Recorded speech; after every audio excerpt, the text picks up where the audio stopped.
Wanted to look beautiful. Well, see, those are all the things that you saw that I wouldn't see. You wouldn't, of course, you wouldn't have seen it. I saw it because being I was another model, being a girl her age. It wasn't even being another model because I don't think any other model would have seen it. I just think I had worked so much with Gia, That's and your perspective. You had that perspective. and I was quiet. I Yeah. would sit back. I would watch. Right. I would see her the way she looked at you.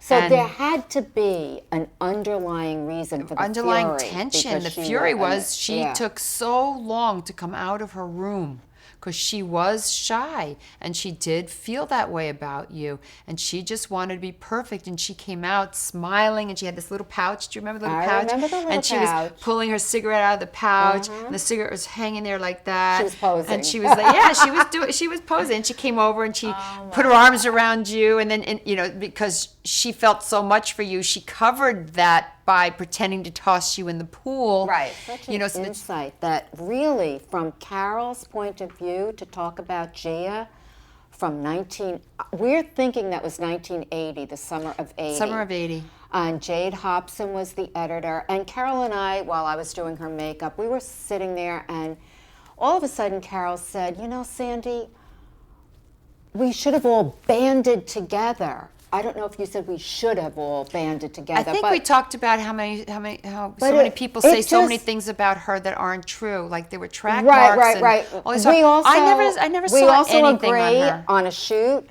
Now, I worked with her probably till 82.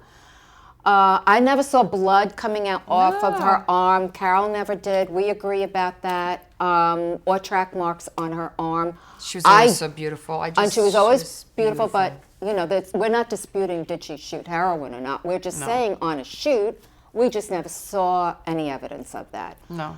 So, but that led to the subject of why didn't we all band together? And it's a very sore subject. A lot of people online will ask me, why didn't anyone help her? Why didn't anyone do this?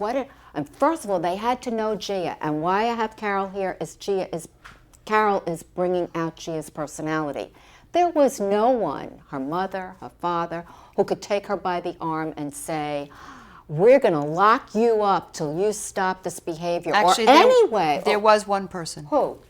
I think Monique Pilar from Elite did that. I understand, but that was a little bit later. A little bit later, but you got to remember she wasn't with Elite at the earlier and also, point. no one can stop you from, especially Gia, from doing something that she's hell-bent on doing. Right, but I think what happened was Gia went into rehab, and when she came out, Monique gave her a chance that many other people didn't want to give her. That's a different story. That's by the time she got to rehab. People don't understand that the drug issue started way earlier. Yeah. So Gia anyway, was a huge star when I started. So the problem that she did get help, which I'm glad you just brought that out. She did. She got help from Monique Pilliard, who was her. She was the agent. vice president of Elite. And she was Monique her took a agent. unique interest in her She and did, recreated and I remember her that. career. I remember that. So Put her back in front of Scavullo for another Cosmo cover. She did, but there was no way on that shoot in East Hampton we had enough knowledge about what was going on with her that we could band together on that shoot. I mean, what took her an hour to come out? We don't know. Right. I mean, I just assumed she just wanted to look beautiful. Exactly.